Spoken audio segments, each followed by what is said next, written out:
Wala kang karapatang tumira sa bahay namin, isa ka lang pulubi. Pirmahan mo na to. Inihagis ng biyenan kong babae ang mga dokumento ng annulment sa mukha ko sa mismong lamay ng aking ina. Ang asawa ko na may ni hindi lumingon at sinabi pang, kailangang magpatuloy ang mga buhay. Kinabukasan pag-uwi ko, pinalitan na ang password ng pinto at ang 8 taon ng buhay ko'y nauwi sa ilang kahon ng karton sa pasilyo. Habang may video call kasama ang kanyang bagong babae, tinawag ako ng asawa kong pabigat na basura. Humalakhak ang babae sa kabilang linya habang nakatingin sa akin. Ngunit pinigilan ko ang nagbabadyang tawa. Lingid sa kaalaman nila ang 4 na gusaling pinagkakaguluhan nilang bilhin sa Quiapo na may halagang 10 bilyong piso ay pag-aari ko. Nakasauta ako ng puting business suit nang buksan ko ang pinto ng conference room kung saan sila naghihintay. Ang manugang na itinakwil ninyo dahil anak ng isang baon sa utang ay ang may-ari ng mga gusaling ito. Ano nga ba ang nangyari? 2:00 ng madaling araw nang umalis ang huling panauhin sa lamay. Ang dating magulong burol ay biglang tumahimik. Nagkalat sa sahig ang mga talulot ng bulaklak at sa harap ng larawan ni inay, tanging mga puting krisantemo ang mabigat na nakayuko. Mahigpit na hawak ni Maya ang laylayan ng kanyang itim na damit habang mag-isang binabantayan ang larawan. 3 taon na ang nakalipas mula nang masuring may cancer sa baga si inay at 2 araw na siyang wala. Namamaga na ang mga mata ni Maya at halos hindi na maidilat at tuyo na rin ang kanyang mga luha. Sa gitna ng bahagyang usok ng insenso, nakatitig siya sa payapang ngiti ng ina sa larawan. Ang ngiting iyon na laging nakapaskil sa kanyang mukha. Noong nabubuhay pa, ay tila isang bilanggo na ngayon sa loob ng kwadro na lalo pang nagpapabigat sa kanyang dibdib. Maya lumabas ka saglit. Isang mahinang tinig mula sa kanyang biyenang lalaki ang umalingaw-ngaw sa pasukan. Paglingon niya, nakita niya itong nakasuot ng itim na Amerikana at nakakrus ang mga braso. Sa tabi nito ay ang kanyang asawa na walang ekspresyon at ang kanyang biyenang babae na may mahigpit na pagkakatikom ng labi. Wala nang bakas ng kalungkutan sa kanilang mga mukha, di tulad ng ipinakita nila sa harap ng mga bisita. Para silang mga taong may pinagplanuhang masama, dinala siya ng kanyang biyenan sa emergency exit ng punerarya, isang lugar na hindi abot ng CCTV. Sa pagitan ng malamig na pader na semento, isang ilaw na fluorescent ang kumukurap-kurap at ang lamig mula sa sahig ay gumapang sa mga binti ni Maya. Mula sa bulsa ng kanyang Amerikana, naglabas ng 2 papel ang kanyang biyenan at inihagis sa sahig. Ang kaluskos ng papel sa sementadong sahig ay malakas na umalingaw sa tahimik na hagdanan. Ang utang sa ospital ng nanay mo ay 30 milyong piso. Alam mo bang nakagarantiyan sa kumpanya natin? Di ba ito ang kasunduan sa annulment at isang waiver para sa anumang habol? Pirmahan mo yan ngayon din. Walang bahid ng kabaitan sa mga mata ng kanyang biyenan. Sa ibabaw ng malamig niyang mga mata, kitang-kita ang mga ugat sa kanyang noo. Ito ang mukha ng isang taong kayang mag-abot ng mga dokumento ng annulment sa mismong lamay. Nabingi si Maya. Hindi pa nga natatapos ang burol ng kanyang ina, pero heto't may papeles na para sa annulment. Nanginginig ang kanyang mga daliri. Itay na sa lamay pa po tayo ni inay. Sobra naman po yata ito. Nangganganib na ang kumpanya, wala tayong panahon para sa pag-iyak-iyak. Putol ng kanyang biyenan sa sinasabi ni Maya. Lumingon si Maya sa kanyang asawa, umaasang ipagtatanggol siya nito. Pagkatapos ng 8 taong pagsasama, inasahan niyang kahit isang salita man lang ay sasabihin nito. Pero ang kanyang asawa ay nakasandal sa rehas ng hagdanan, nakatutok sa kanyang cellphone. Kahit sa sandaling pilit na pinapipirma ang kanyang asawa, hindi man lang ito tumingin sa kanya. Mahal, kailangang magpatuloy ang mga buhay. Sabi nito nang hindi man lang nag-aangat ng tingin. Tila ba usapan ng ibang tao ang naririnig niya. Ang 8 taon nilang pagsasama ay tinapos sa isang pangungusap lamang. Nanuyo ang lalamunan ni Maya. Hindi niya halos makilala ang lalaking minsan ay nangakong pakakasalan siya. Lumapit ang kanyang biyenang babae at tiningnan siya mula ulo hanggang paa. Para siyang tumitingin sa isang uod sa kalsada. Matatalim ang kanyang mga mata at may bakas ng pangungutya sa kanyang mga labi. Huwag mong isiping pwede kang tumira sa bahay namin, isa ka lang pulubi. Wala namang iniwan ang nanay mo kundi utang. Hindi ba't mas mabuti para sa'yo kung makikipaghiwalay ka na lang ng maayos? Ang mga salitang iyon ay tumusok sa puso ni Maya. 2 araw pa lang mula nang pumanaw ang kanyang ina, hindi pa naubos ang insenso sa harap ng larawan nito, ngunit para sa kanila ang pagkamatay ni inay ay isang pagkakataon lamang para ipilit ang annulment. Uminit ang lalamunan ni Maya. Kinagat niya ang kanyang labi para pigilan ang nagbabadyang luha.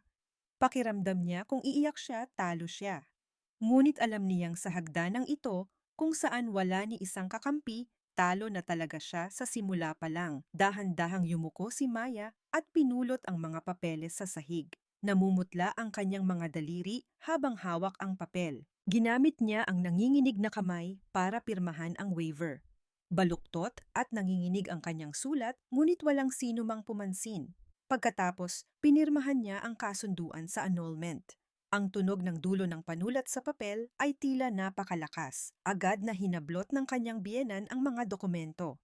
Nakita niyang bahagyang ngumiti ito. Ang kanyang asawa ay hindi pa rin inaalis ang tingin sa cellphone habang umaakyat ng hagdan, at ang kanyang biyenan ay nag-ayos ng kwelyo ng Amerikana at bumulong, maayos na rin sa wakas bago tumalikod. Unti-unting nawala ang mga yabag nilang tatlo. Kumurap ang ilaw na fluorescent at si Maya na lang ang naiwan sa hagdanan. Nanghina ang kanyang mga binti. Napaupo siya sa malamig na sementadong sahig at tinakpan ang muka ng 2 kamay. Walang ingay siyang napayukayok habang nanginginig ang kanyang mga balikat. Nadumihan ng alikabok ang kanyang itim na damit, ngunit wala na siyang pakialam. Matagal siyang nanatiling nakaupo roon. Pagbalik niya sa burol, lumuhod siya sa harap ng larawan ng kanyang ina. Sumayad ang kanyang noo sa malamig na sahig. Nay, patawad po. Wala po akong nagawa. Umaling-aungaw ang kanyang boses sa tahimik na silid.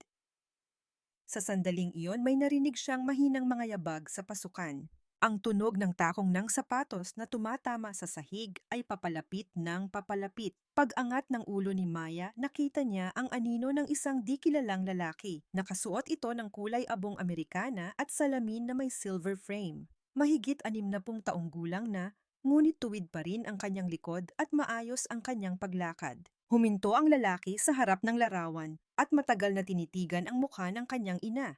Pagkatapos ay nagsindi siya ng insenso at yumuko ng malalim. Ang kanyang pagyuko ay hindi lang basta paggalang ng isang bisita. Taglay nito ang bigat ng pagluluksa na tanging isang kamag-anak lamang ang makadarama. Natigilan si Maya. 10 taon. 10 taon na silang hindi nag-uusap, ngunit naroon ang kanyang tiyuhin si Antonio sa lamay ng kanyang ina sa kalaliman ng gabi. Ang tiyuhin sa kanyang alaala ay may malumanay na mukha tulad ng kanyang ina. Ngunit ang Antonio na nasa harap niya ngayon ay may matatalim na mata sa likod ng mga kulubot na dulot ng panahon. May kakaibang aura ng panganib na bumabalot sa kanya. Napansin ni Antonio ang namamagang mata ni Maya at ang alikabok sa kanyang damit. Hindi siya nagtanong kung ano ang nangyari. Tanging ang pag-igting ng kanyang panga ang nagbago. Para siyang isang taong nababasa ang buong sitwasyon sa isang tingin lang. May kinuha si Antonio mula sa kanyang bulsa isang maliit na sobreng kulay kape. Luma na ang sobre at may pulang selyo, at sa labas nito ay nakasulat sa sulat kamay ng kanyang ina, para kay Maya. Iyon ang parehong sulat na ginagamit ng kanyang ina sa mga talaan. Ipinabibigay ito sa akin ni Corazon. Huwag mo munang bubuksan. Buksan mo lang kapag tapos na ang lahat.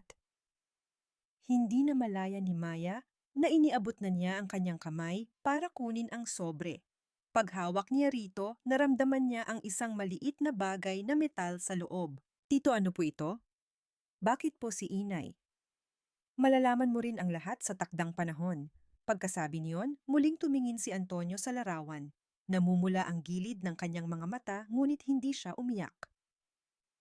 Tila ba matagal na niyang pinaghandaan ang sandaling ito, at maging ang kanyang kalungkutan ay kontrolado.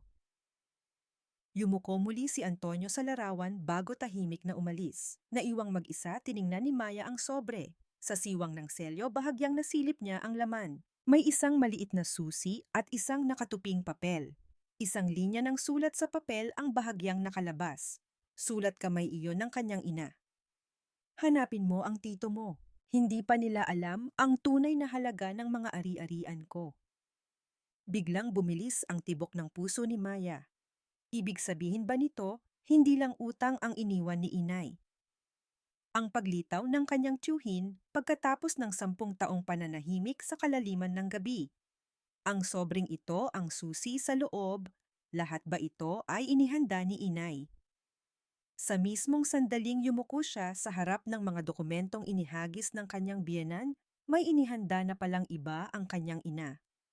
Mahigpit na niyakap ni Maya ang sobre. Sa gitna ng kawalan ng pag-asa na bumabalot sa kanya isang maliit na liwanag ang nagsimulang kumislap. Hindi niya alam kung ano ito, ngunit isang bagay ang sigurado, hindi pa ito ang katapusan. Sa likod ng usok ng insenso, tila ngumingiti ang kanyang ina sa larawan. 4 na araw pagkatapos ng libing agad, na isinampa ng pamilya ng kanyang asawa ang petisyon para sa annulment sa korte. Hindi pa man natutuyo ang tinta sa pinirmahan niyang kasunduan. Halos pagkatapos magtanggal ng damit panluksa, ay dumiretso na sila sa korte. Isang text message lang ang natanggap ni Maya. Walang tawag mula sa asawa, biyenan o kahit sino. Isang simpleng text lang na nagsasabing natanggap na ng korte ang petisyon. Tila isang ulat na nagsasabing tapos na ang isang transaksyon. Mula noong libing, pansamantalang nanuluyan si Maya sa isang maliit na paupahan malapit sa sementeryo. Wala siyang tiyak na mauuwian. Ang bahay ng kanyang ina sa Quiapo, kung saan siya dating nakatira, ay matagal nang ginawang paupahan para sa negosyo. Ang mga gamit niya naman ay naiwan sa apartment sa Forbes Park kung saan siya tumira sa loob ng 8 taon. Ang kanyang mga damit, personal na gamit at ilang alaala mula sa ina ay naroon pa. Kailangan niyang kunin ang mga iyon. Bandang 2:00 ng hapon nang tumayo siya sa harap ng pintuan ng apartment sa Forbes Park. Gaya ng dati, pinindot niya ang password. Ang mga numerong kabisado ng kanyang mga daliri, ang 6 na numerong araw-araw niyang pinipindot sa loob ng 8 taon. Beep, isang pulang ilaw. Sinubukan niya ulit, pulang ilaw ulit. Ganon din sa pangatlong subok. Pinalitan na ang password. Natigilan ang mga daliri ni Maya sa ere. 8 taon siyang tumira sa bahay na iyon, ngunit sa mismong araw na isinampa ang petisyon, pinalitan na agad ang password. Akmang pipindutin na sana ni Maya ang doorbell nang bumukas ang pinto ng elevator. Lumabas ang kanyang asawa kasama ang 2 lalaki mula sa isang moving company. Nakasuot ng asul na uniforme ang mga lalaki at may tulak trolley. Ang kanyang asawa naman ay may hawak na iced coffee at mukhang pagod. Para siyang isang may-ari ng bahay na nag-utos na ilipat ang mga gamit, hindi isang asawang nagpapalayas sa kanyang kabiyak. Nandyan ka na pala. Inilabas ko na ang mga gamit mo. Tingnan mo na lang at kunin. Ang tono niya ay parang nagbibigay ng instruksyon sa isang delivery. Sumilip si Maya sa pasilyo at nakita ang 5 o 6 na karton na basta na lang nakatambak. Ang mga damit mula sa aparador ay gusot na isiniksik at ang mga gamit mula sa kanyang vanity table ay magkahalong inilagay sa isang plastic bag. Ang 8 taon ng buhay may asawa ay nauwi sa 5 o 6 na kahon sa pasilyo. Binuksan ni Maya ang isang kahon at natigilan. Basag ang picture frame ng litrato nila ng kanyang asawa noong unang taon nilang kasal.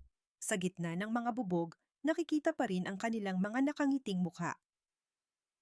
Hindi niya alam kung sinadya itong basagin o nabasag lang habang nag-iimpake.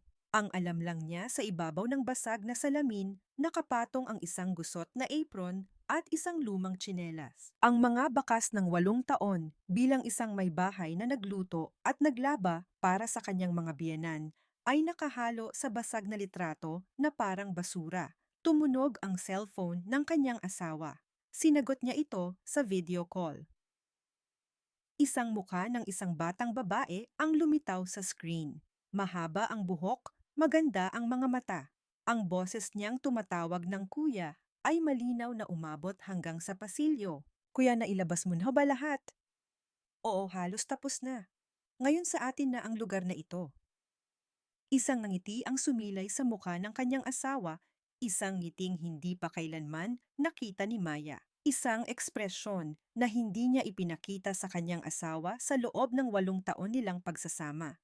Nanlamig ang puso ni Maya. Tumingin ang babae sa likod ng kanyang asawa na parang tinitingnan si Maya sa kabilang panig ng kamera. Ate, salamat sa pagod mo. Magpahinga ka na ng mabuti. Di ang boses niya ay puno ng halakhak. Hindi ito pakikiramay, kundi isang deklarasyon ng tagumpay. Bumaon ang mga kuko ni Maya sa kanyang palad. Ngumisi lang ang kanyang asawa at nagpatuloy sa video call nang hindi man lang tumitingin kay Maya. Isabella, kamusta na ang redevelopment project sa Quiapo? Kapag nakuha na natin ang mga pangunahing lote, malaking pera ito. Ang galing mo talaga, kuya. Nakipag-usap na rin si Papa para sa kontrata ng mga materyales. Kapag nagtulungan tayo sa proyektong ito, siguradong malaki ang kikitain natin. Nagpatuloy sila sa pag-uusap tungkol sa negosyo na tila kinalimutan ng naroon si Maya. Redevelopment sa Quiapo, mixed-use complex return on investment. Ang 8 taon ni Maya ay nabura na at ang kinabukasan kasama ang bagong partner na lang ang nasa isip ng kanyang asawa. Pagkatapos ng tawag, tumingin ang kanyang asawa kay Maya. Kung nakuha mo na lahat, umalis ka na. Kailangan ko pang ipatanggal yang mga pabigat na basura bago ko matawagan ang cleaning service. Pabigat na basura. Umalingaw-ngaw ang mga salitang iyon sa tenga ni Maya. Hindi niya alam kung ang mga kahon ang tinutukoy nito o siya mismo, marahil pareho. Hindi sumagot si Maya. Kinuyom niya ang kanyang mga kamao at isa-isang hinalungkat ang mga kahon. May hinahanap siya. Hindi mahalaga ang mga damit gamit sa bahay o ang basag na picture frame. Isa lang ang kailangan niya, ang litrato ng kanyang ina. Sa pinakailalim na kahon, natagpuan niya ang litrato. Mabuti na lang at buo pa ang salamin. Sa litrato, nakangiti ang kanyang ina sa harap ng kanilang tindahan sa Quiapo. Niyakap ni Maya ang litrato. Sa pagdampi ng kanyang mga daliri sa kahoy na frame, tila naramdaman niya ang init ng kanyang ina. Isinakay niya ang mga kahon sa isang trolley. Nakaalis na ang mga tauhan ng moving company at mag-isa na lang siyang nagtutulak ng mabigat na trolley sa harap ng elevator. Pagdaan niya sa lobby, isang security guard ang tumingin sa kanya ng may awa, ngunit wala itong sinabi. Hindi rin nag-angat ng tingin si Maya. Mula sa malawak na kalsada ng Forbes Park, nagtungo si Maya sa isang lugar sa Santa Mesa. Isang maliit na apartment na binili ng kanyang ina noong nabubuhay pa. Minsan itong nabanggit ng kanyang ina bilang isang emergency na tirahan na nakapangalan sa isang kaibigan. Noon, hindi niya pinag-isipan ng malalim ang kahulugan yun, ngunit ngayon, unti-unti niyang naiintindihan kung bakit naghanda ng ganitong lugar ang kanyang ina. Luma na ang gusali. Natutuklap na ang pintura sa mga pader at kinakalawang na ang mga rehas ng hagdanan. Pagbukas niya ng pinto, sumalubong sa kanya ang amoy ng lumang bahay. Bigla niyang naalala ang malawak na sala at mga salaming bintana ng apartment sa Forbes Park, ngunit agad din itong nawala sa kanyang isip. Hindi na niya lugar iyon. Inilapag niya ang mga kahon sa gitna ng maliit na silid at inilagay ang litrato ng kanyang ina sa isang lumang estante. Bahagyang umuga ang litrato sa tagilid na estante, ngunit hindi ito nahulog. Matagal siyang nakatayo roon, nakatitig sa mukha ng kanyang ina. Naalala niya ang sobrang ibinigay ng kanyang tiyuhin noong madaling araw sa lamay. Kinuha niya ito mula sa kanyang bag. Buo pa rin ang selyo at naramdaman niya ang susi sa loob. Umalingaw-ngaw sa kanyang tenga ang boses ng kanyang tiyuhin, buksan mo lang kapag tapos na ang lahat. Hindi pa niya ito maaaring buksan. Ngunit ang paghawak lamang dito ay nagbibigay sa kanya ng lakas para hindi tuluyang masira. Malinaw na naalala niya ang huling pangungusap sa memo ng kanyang ina, hindi pa nila alam ang tunay na halaga ng mga ari-arian ko. Inilagay ni Maya ang susi sa kanyang palad at tinitigan ito. Isang maliit at malamig na piraso ng metal ngunit mayroon itong kakaibang bigat. Hindi pa niya alam kung ano ang binubuksan nito, ngunit isang bagay ang sigurado, hindi umalis ang kanyang ina nang walang paghahanda. Ibinalik ni Maya ang susi sa sobre at inilagay sa bulsa ng kanyang damit. Tumingin siya sa litrato ng kanyang ina at bumulong, "Nay, hindi po ako iiyak." Paos ang kanyang boses, ngunit wala ng luhang tumutulo mula sa kanyang mga mata. Sa bintana ng maliit na apartment sa Santa Mesa, unti-unting lumubog ang araw. Sa maliit na silid na iwan ang litrato ng kanyang ina ang sobrang kulay kape at si Maya. Pumasok ang malamig na hangin sa siwang ng lumang bintana, ngunit ang tingin ni Maya ay nagbago na. Hindi pa ito ang katapusan. Nagsisimula pa lang ang kwento. Pagkaraan ng 4 na araw sa apartment sa Santa Mesa, nagpa siya si Maya na hanapin ang kanyang tiyuhin. Nakasulat sa memo sa loob ng sobre, "Hanapin mo ang tito mo. Hindi pa nila alam ang tunay na halaga ng mga ari-arian ko." Iyon ang huling salita ng kanyang ina. Paulit-ulit niyang binasa ang mga pangungusap na iyon, ngunit hindi niya maintindihan ang kahulugan. Anong halaga ang tinutukoy ng kanyang ina na nag-iwan ng 30 milyong pisong utang? Ngunit wala siyang ibang pagpipilian kundi hanapin siya. Wala siyang ibang mauuwian o masasandalan kundi ang kanyang tiyuhin si Antonio na 10 taon na niyang hindi nakikita. Nang isearch niya ang pangalan ng kanyang tiyuhin sa internet, natigilan ang kanyang mga daliri. Antonio Reyes, ika-11 na mahistrado ng Korte Suprema. Itinalaga sa edad na 63, nagretiro sa edad na 65. Pagkatapos magretiro, itinatag ang Reyes Law Firm bilang managing partner. Ang mukha sa larawan sa balita ay kapareho ng mukha na nakita niya sa lamay, ang kulay abong Amerikana, ang salamin na may silver frame ang tuwid na likod, at ang kontroladong paglakad. Ngayon niya lang naintindihan ang pinagmulan ng aura na iyon. Sa kanyang alaala, ang kanyang tiyuhin ay isang malumanay na kamag-anak na nag-aabot ng pera tuwing Pasko. Hindi niya alam na isa pala itong mahistrado ng Korte Suprema. Hindi ito kailanman nabanggit ng kanyang ina. Nasa tuktok ng isang mataas na gusali sa Bonifacio Global City, ang Reyes Law Firm. Pagpasok niya sa lobby, hindi maiwasan ni Maya na makaramdam ng hiya. Umalingaw-ngaw ang tunog ng kanyang sapatos sa sahig na gawa sa marmol at sa likod ng reception desk, abala ang mga abogadong nakasuot ng mamahaling damit. Si Maya ay nakasuot lang ng lumang jacket at sneakers. Mula noong libing, wala siyang panahon para mag-ayos ng disenteng damit. Isang receptionist ang tumingin sa kanya nang may pagtataka, ngunit nang sabihin niya ang kanyang pangalan, nagbago ang ekspresyon nito. Agad siyang dinala sa isang conference room sa loob. Pagbukas ng pinto ng pribadong conference room, tumayo si Antonio. Di tulad noong nasa lamay, kalmado na ang kanyang muka, ngunit may bakas ng malalim na awa sa kanyang mga mata habang nakatingin kay Maya. "Tito, nandito na po ako." "Sige, maupo ka." Hindi nag-alok ng tsaa o nangumusta si Antonio. Sa halip, iginilid niya ang isang painting na nakasabit sa isang pader ng silid. Sa likod nito, lumitaw ang isang built-in na safe. Hindi ito denumero, kundi may isang maliit na butas para sa susi. Ilabas mo ang susi sa loob ng sobre. Bumilis ang tibok ng puso ni Maya. Kinuha niya ang sobre mula sa kanyang bulsa at maingat na tinanggal ang selyo. Isang maliit na tansong susi ang nahulog sa kanyang palad. Iyon ang parehong susi na dala-dala niya mula pa sa lamay.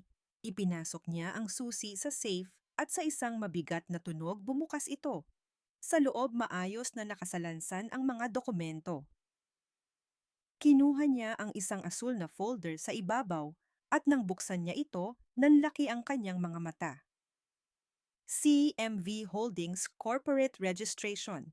Sa linya para sa Pangulo at CEO nakasulat ang pangalan Maya Cruz. "Tito, pangalan ko po ito." Tumango si Antonio at isa-isang inilabas ang iba pang mga dokumento at inilatag sa mesa. Mga papeles para sa paglipat ng pagmamay-ari ng 4 na gusali sa Quiapo. Kontrata ng pagbili ng isang lote para sa resort sa Palawan at isang listahan ng mga ari-arian ng CMV Holdings. Sa bawat dokumentong inilalatag sa mesa, lalong bumibilis ang paghinga ni Maya. 3 taon na ang nakalipas mula nang masuri si Corazon na may cancer sa baga. Dahan-dahang nagsalita si Antonio habang nakatingin sa labas ng bintana. Mababa ang kanyang boses, ngunit may bigat ang bawat salita. Karaniwang tao, masisiraan ng loob kapag nalaman iyon. Pero iba si Corazon. Nang pumunta siya sa akin dala ang resulta ng pagsusuri, hindi ko makalimutan ang tingin niya. Hindi siya umiyak. Sa halip, sinabi niya, "Kuya, wala na akong maraming panahon. Hindi ko hahayaang itakwil si Maya ng mga biyenan niya nang walang dala." Uminit ang dibdib ni Maya. Ngayon niya lang naiintindihan kung bakit nanatiling matatag ang kanyang ina habang sumasailalim sa chemotherapy.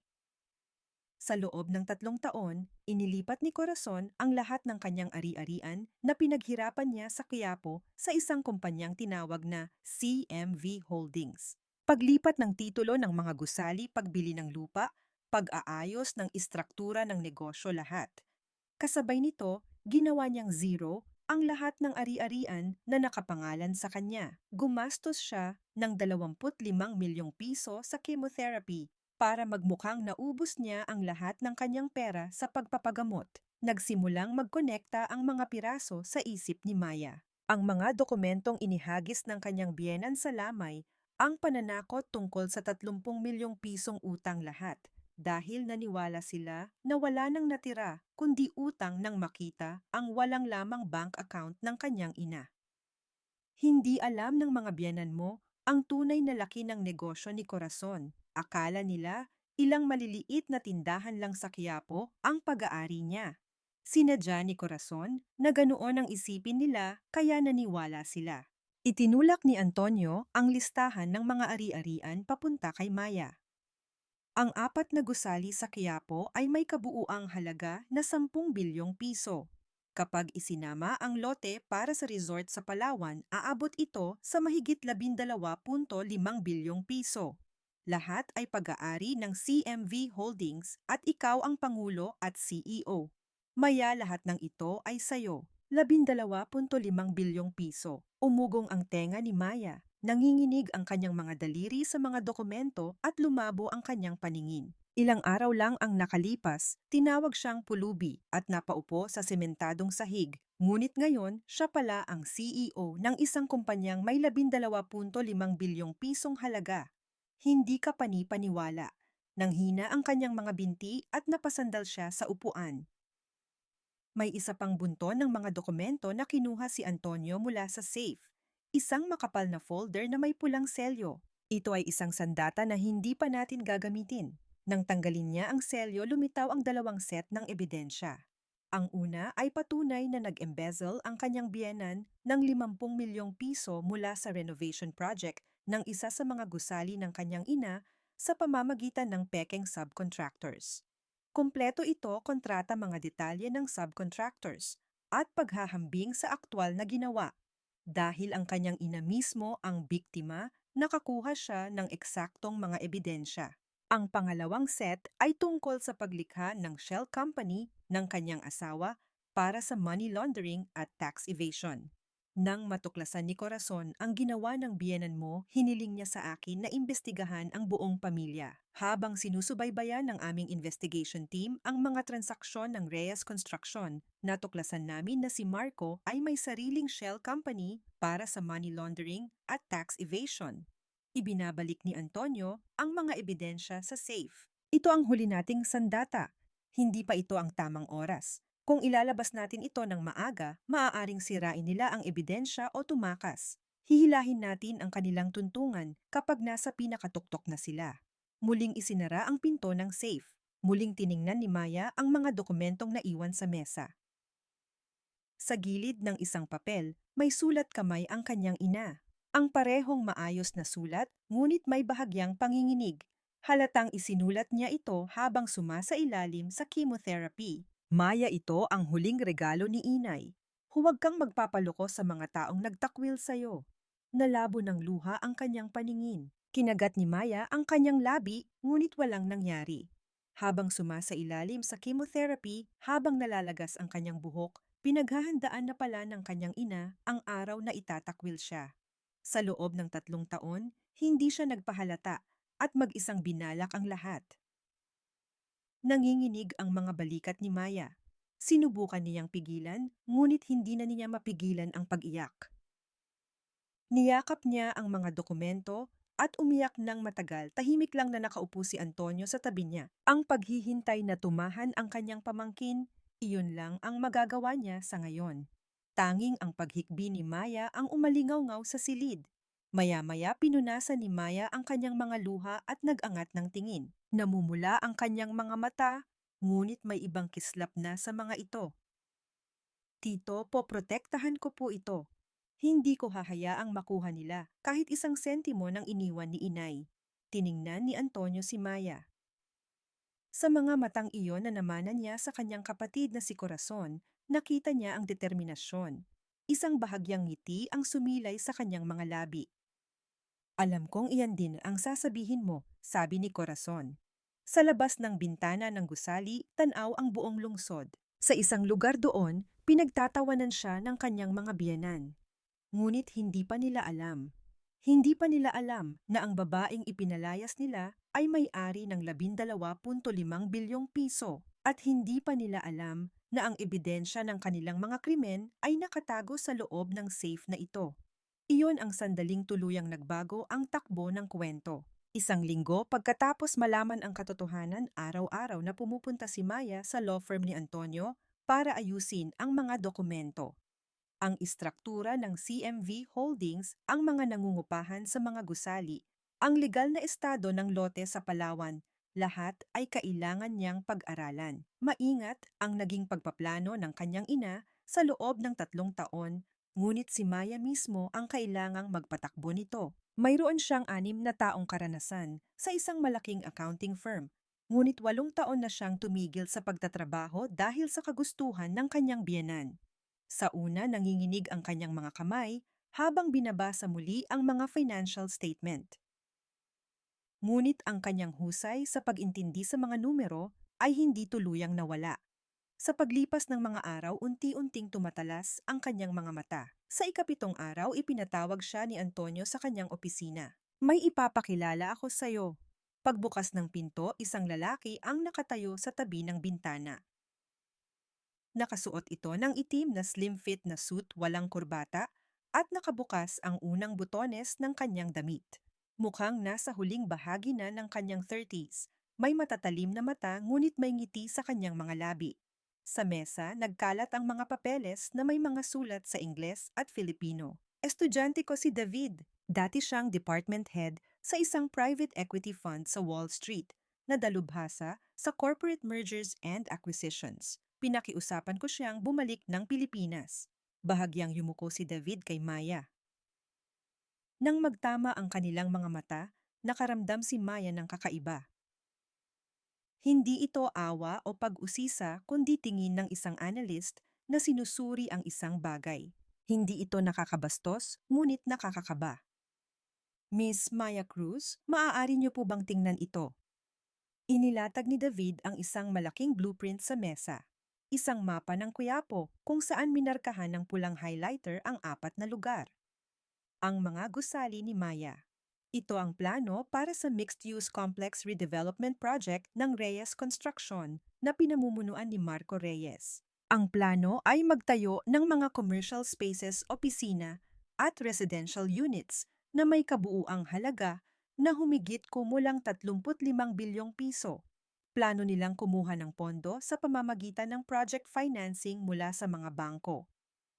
Itinuro ni David ang 4 na pulang marka. Ang problema ay narito. Ang 4 na pangunahing lote sa redevelopment area na ito ay pag-aari ng CMV Holdings, sa madaling salita pag-aari ninyo Miss Cruz. Kung hindi nila makukuha ang 4 na loteng ito, hindi matutuloy ang proyekto. Magkakaroon ng butas sa gitna ng kanilang plano. Ibig sabihin, kung hindi kayo papayag, hindi uusad ang proyektong ito kahit 1 pulgada. Dahan-dahang tiningnan ni Maya ang mapa. Ang mga pamilyar na kalye ng Quiapo ay nasa loob ng pulang linya. Ang lugar na pinaghirapan ng kanyang ina sa loob ng maraming taon ay nasa gitna pala ng kanilang negosyo. Ang redevelopment project na masayang pinag-uusapan ni Marco at Isabella sa video call ay isang kastilyong buhangin lamang kung wala ang mga gusali ni Maya. Hindi pa nila alam kung sino ang tunay na may-ari ng mga gusaling ito. Tama. Opo, alam lang nila ang pangalan ng kumpanya, CMV Holdings, pero hindi nila alam kung sino ang CEO. Kahit na nakalagay sa mga dokumento ang pangalang Maya Cruz, wala silang dahilan para iugnay ito sa dati nilang manugang. Hindi nila kailanman maiisip na ang isang pulubing manugang ay CEO pala ng isang kumpanyang may halagang 12.5 bilyong piso. Bahagyang nanginig ang mga labi ni Maya. Isang halo ng galit at kasiyahan ang umusbong sa kanyang dibdib. Tiniklop ni David ang blueprint at bumulong. Maaari po ba akong magbigay ng mungkahi? Sige lang. Huwag niyo po munang ilalabas ang inyong pagkatao. Nagsimulang gumuhit si David ng isang timeline sa whiteboard. Ang kasalukuyang sitwasyon ang schedule ng Reyes Construction, ang panahon ng pag-aproba ng loan sa bangko, ang petsa ng anunsyo ng investment, lahat ay isinulat niya ng sunod-sunod. Inilalagay ni Marco Reyes ang lahat sa proyektong ito.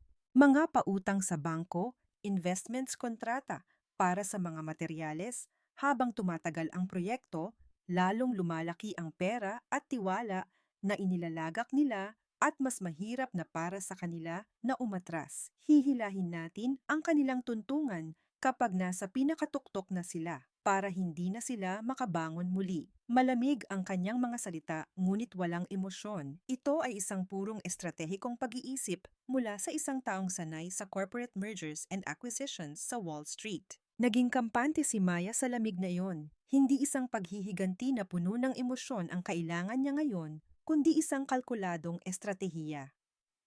Sige, maghihintay ako.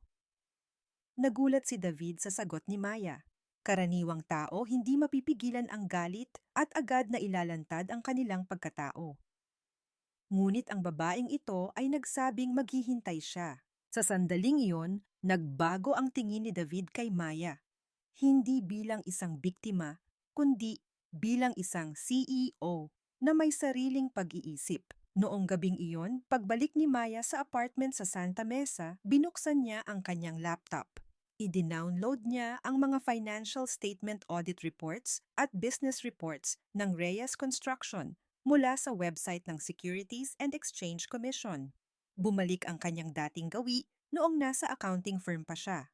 Mula sa income statement hanggang sa cash flow statement, binasa niya ang bawat linya. Pagkaraan ng 3 oras, natigilan siya. Ang presyo ng mga materyales.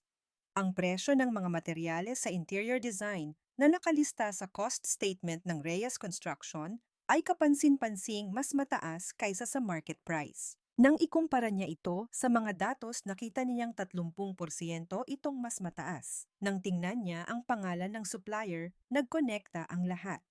Garcia Materials Supply, ang kumpanya ng ama ni Isabela. Hindi pala ito simpleng relasyon lang. Ang relasyon ni Marco at Isabela ay hindi tungkol sa pag-ibig. Ito ay isang kasunduan sa negosyo kung saan nagsusupply si Mr. Garcia ng mga materyales sa Reyes Construction sa presyong 30% na mas mataas at bilang kapalit, binibigyan siya ni Marco ng eksklusibong kontrata.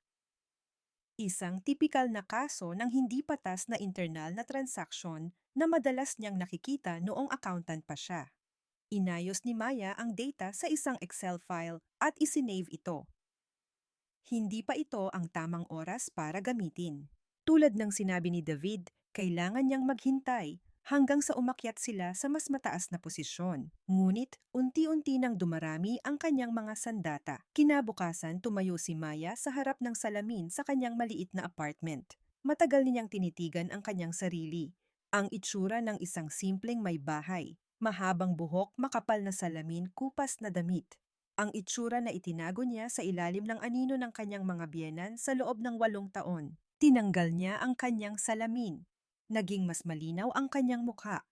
Tiningnan niya ang text message sa kanyang cellphone, isang kumpirmasyon ng kanyang appointment sa salon. Makalipas ang 2 oras, sa harap ng salamin ng salon, unti-unting nalaglag ang kanyang mahabang buhok. Ang dating hanggang balikat na buhok ay umikli hanggang sa kanyang panga. At ang kanyang bangs ay nagbigay daan sa isang malinis na noo. Nang matapos ang huling ayos, isang ibang tao ang nakaupo sa harap ng salamin. Pag-uwi, dumaan siya sa isang department store.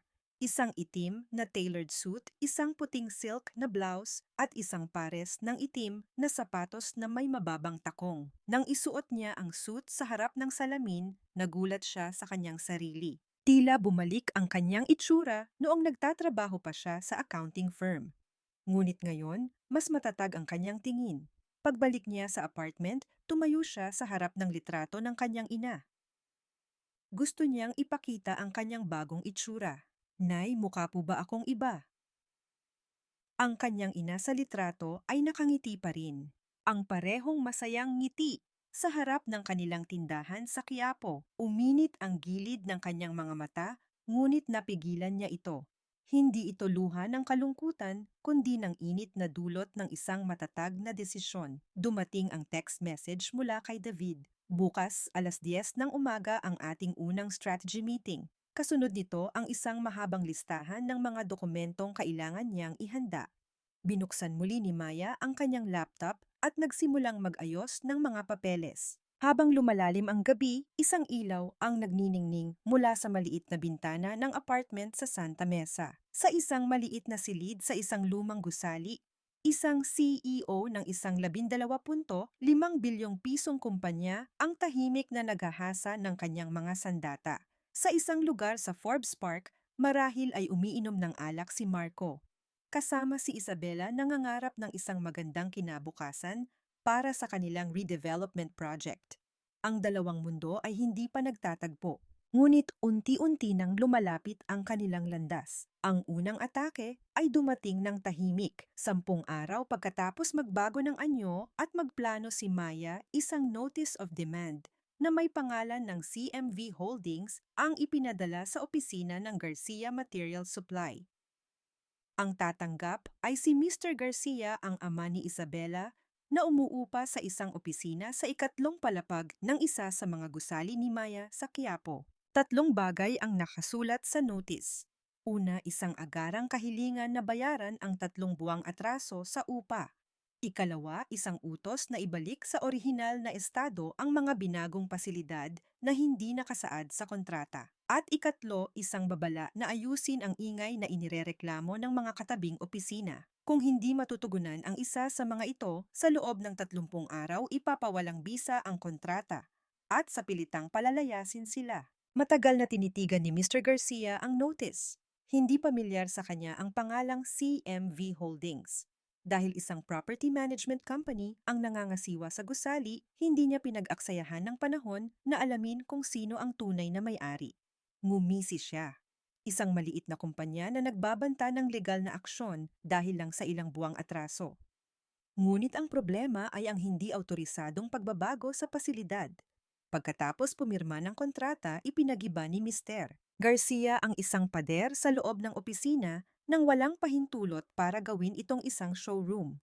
Ang pagbabalik nito sa dati ay aabutin ng milyon-milyong piso at kung aalisin ang showroom, hindi na siya makakapag-meeting sa mga kliyente.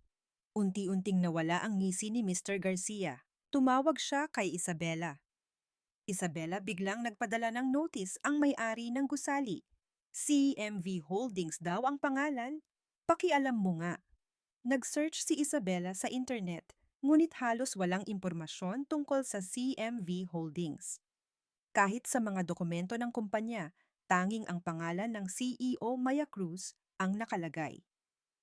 Walang kahulugan ang pangalang iyon para sa kanya. Sino ba namang maaalala ang pangalan ng dating asawa ng kanyang kasintahan? Ang unang atake ay tumama, ngunit hindi pa nila alam kung sino ang naghagis nito. Ang pangalawang atake ay hindi galing kay Maya kundi sa merkado mismo. Ang katotohanan na hindi pa nabibili ng Reyes Construction ang mga pangunahing lote para sa kanilang redevelopment project sa Quiapo ay natuklasan ng isang credit rating agency. Ang pagpapatuloy sa isang 35 bilyong pisong proyekto Nang hindi pa nakukuha ang mga pangunahing lote, ay isang malaking panganib para sa mga bangko. Nagbago ang pakikitungo ng mga bangko. Sinimulan ni Marco na bisitahin ang mga bangko para sa loan, ngunit sunod-sunod siyang tinanggihan.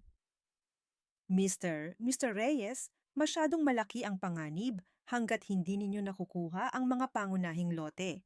Pag-usapan na lang natin ulit kapag nakuha nyo na. Ging tinanggihan siya ng unang bangko at ganun din ang sinabi ng pangalawa. Pangatlo, pang-apat, pare-pareho. Unti-unting sumimangot si Marco. Sa bawat paglabas niya sa lobby ng bangko, lalo niyang hinihigpitan ang kanyang kurbata at lalong humihigpit ang kanyang hawak sa manibela. Ang problema ay malayo na ang narating ng proyekto. Milyon-milyon na ang nagasto sa disenyo mga permit at paunang bayad para sa mga materyales. Kung hihinto sila ngayon, aabot sa bilyon-bilyon ang mawawala. Kung magpapatuloy, kailangan nila ng pera. Kung hihinto, sayang ang naipuhunan na.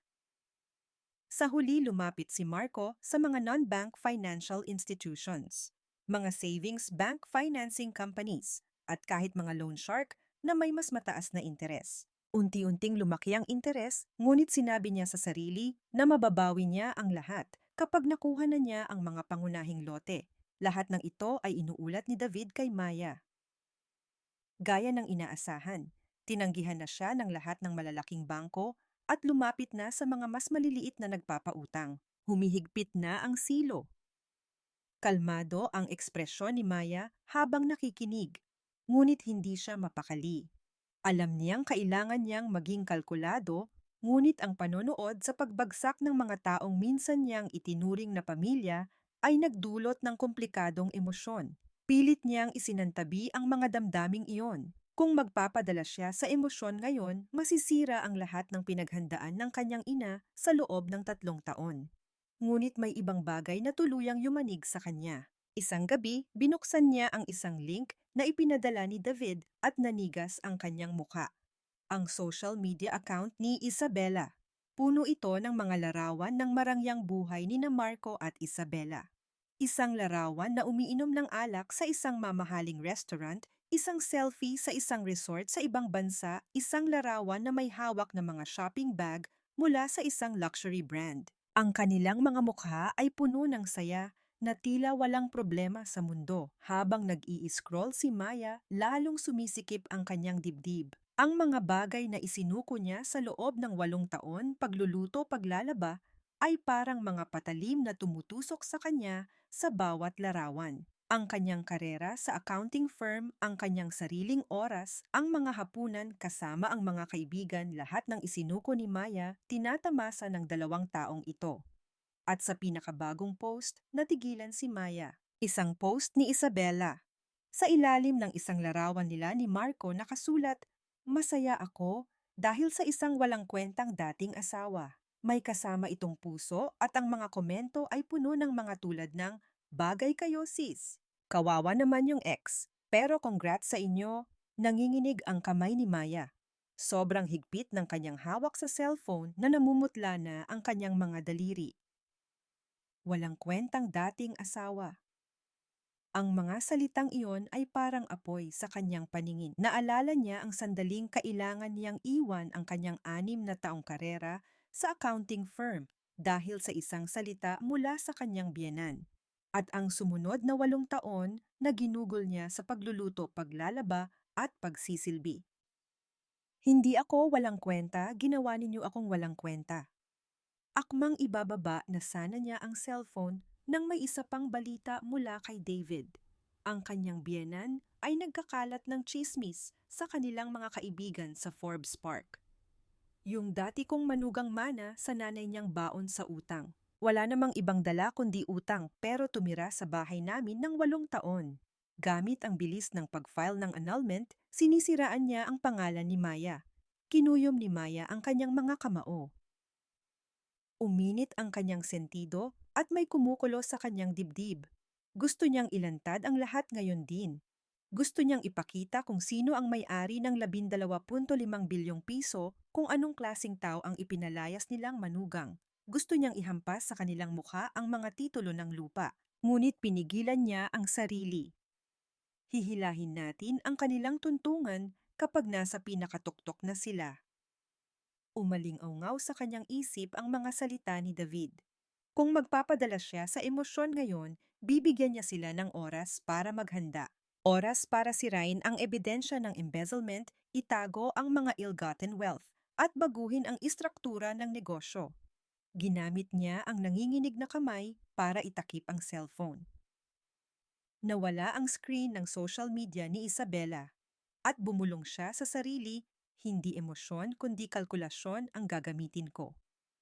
Sa mesa, nakalatag ang mga financial statement ng Reyes Construction at ang paghahambing ng presyo ng mga materyales ni Mr. Garcia. Bumalik si Maya sa mundo ng mga numero. Sa bawat paglunok niya ng galit, lalong tumatalas ang talim ng kanyang paghihiganti. Kapag nanginginig siya sa emosyon, humahawak siya ng panulat. Kapag nangingilid ang kanyang mga luha, binubuksan niya ang isang Excel sheet. Sa bintana ng maliit na apartment sa Santa Mesa, tanaw ang mga ilaw ng gabi sa Maynila. Sa isang lugar doon, marahil ay kinakalkula ni Marco ang interes ng kanyang mga utang. Marahil ay binibilang ni Isabela ang mga likes sa kanyang post. At marahil ay nag-iisip ang kanyang biyenan ng mga bagong chismis para sa susunod na pagtitipon. Hindi nila alam na ang lupang kanilang tinatapakan ay pag-aari ng iba at hindi nila alam kung gaano kahigpit ang silo na nakapalibot sa kanila. Tiningnan ni Maya ang litrato ng kanyang ina. Ang ngiti nito ay tila may ibang kahulugan ngayon. Tila sinasabi, "Magaling Maya, magtiis ka lang." "Nay, konti na lang po. Hindi pa po ito ang tamang oras." Mababa ang boses ni Maya, ngunit ang katatagan nito ay hindi maikukumpara sa dati. Ang silo ng paghihiganti ay tahimik ngunit tiyak na humihigpit. Ang sulat ay dumarating araw-araw sa parehong oras. Isang opisyal na liham mula sa Reyes Construction, ipinadala sa opisina ng CMV Holdings. Ang nagpadala ay si Marco Reyes at ang para sa ay ang CEO ng CMV Holdings.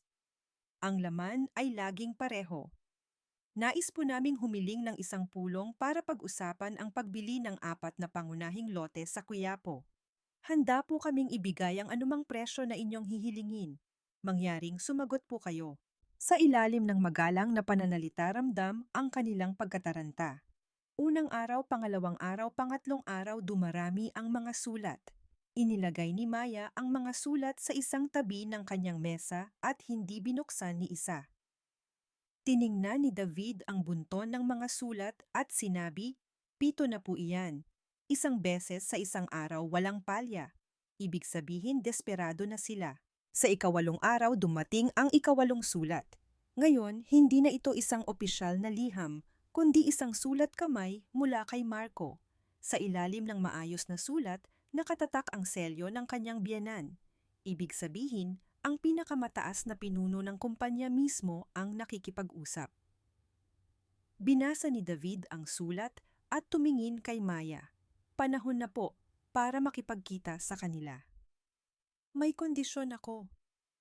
"Ano po iyon?" "Lahat ng kasama dapat dumalo. Si Mr. Reyes Sr., si Marco, si Mr. Garcia at si Isabela. Kung may isang kulang, walang pulong. Kailangan nating gawin ito ng sabay-sabay." Tumango si Maya. Agad niyang naintindihan ang plano ni David. Sa sandaling ilantad niya ang kanyang pagkatao, dapat naroroon ang lahat para mas matindi ang epekto. Nagpadala si Maya ng sagot sa ilalim ng pangalan ng CMV Holdings. Isang pulong ang itinakda pagkaraan ng 2 linggo sa pinakamataas na palapag ng kanilang gusali sa Quiapo, sa kondisyon na lahat ng inimbitahan ay darating. Ngunit bago ang pulong na iyon, may isa pang pagsubok na kailangang harapin si Maya.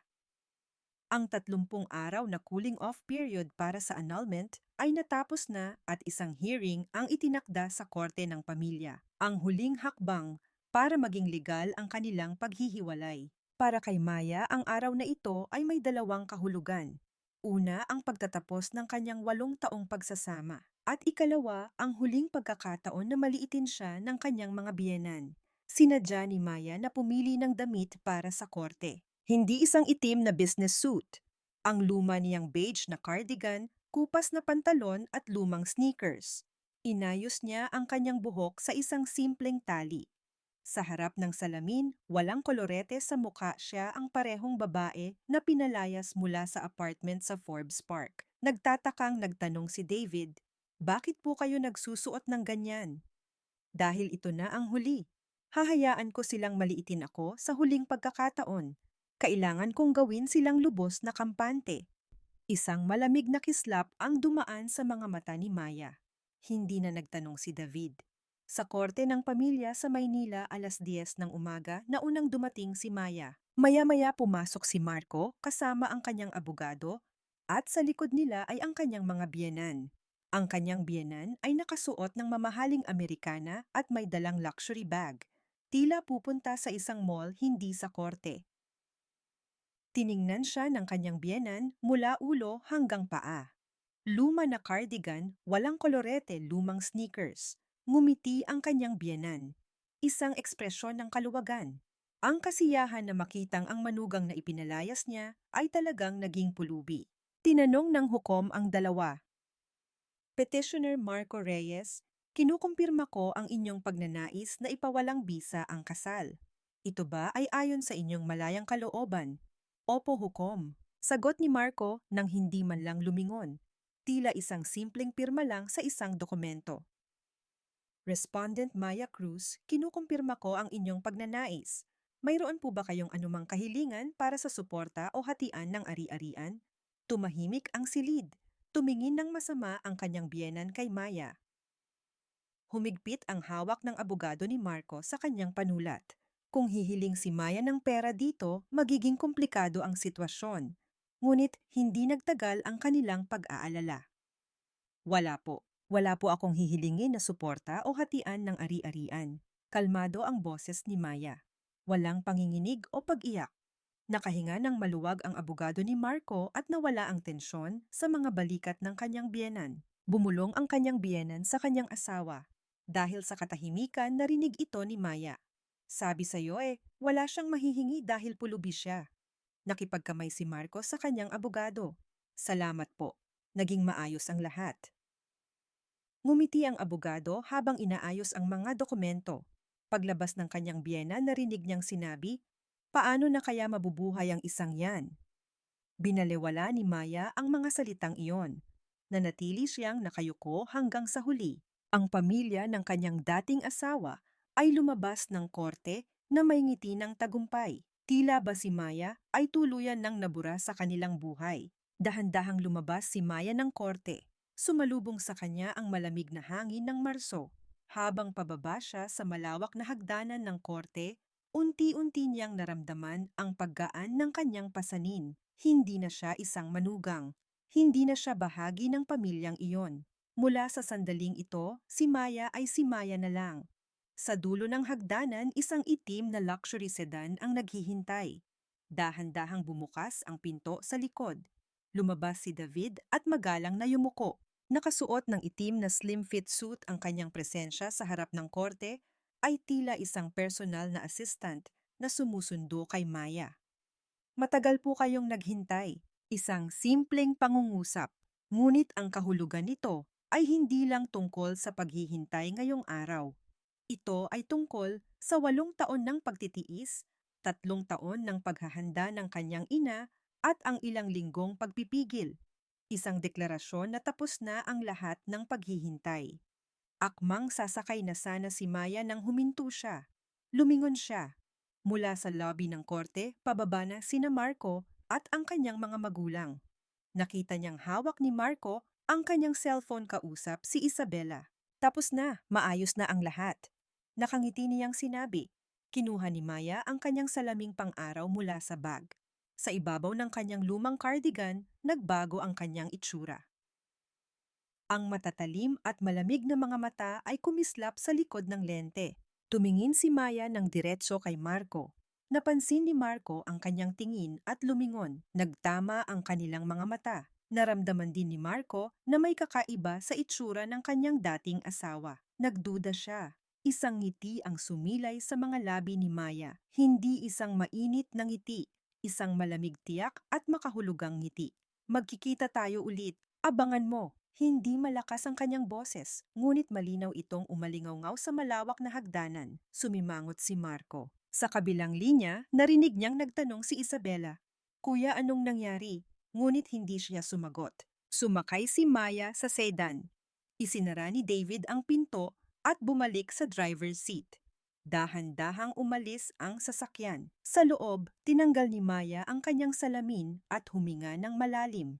Bahagyang nanginginig ang kanyang mga kamay, ngunit hindi nawala ang ngiti sa kanyang mga labi. Sa hagdanan ng korte, nakatulala si Marco sa papalayong sasakyan. Ano yun? Kaninong sasakyan yun? Tanong ng kanyang ina, ngunit hindi niya ito narinig. Ang katotohanan na isang luxury sedan ang naghihintay sa kanyang dating asawa na akala niya'y pulubi. Isang lalaking nakakurbata na yumuko at binuksan ang pinto para sa kanya. At higit sa lahat, ang ngiting ipinakita ni Maya sa huli. Isang ngiti na hindi niya kailanman nakita sa loob ng 8 taon nilang pagsasama. Bumulong si Marco, may kakaiba sa kanya. Tinapik siya ng kanyang ama sa balikat. Ano ka ba, nagyayabang lang yon. Tara na. Ngunit hindi agad makagalaw si Marco.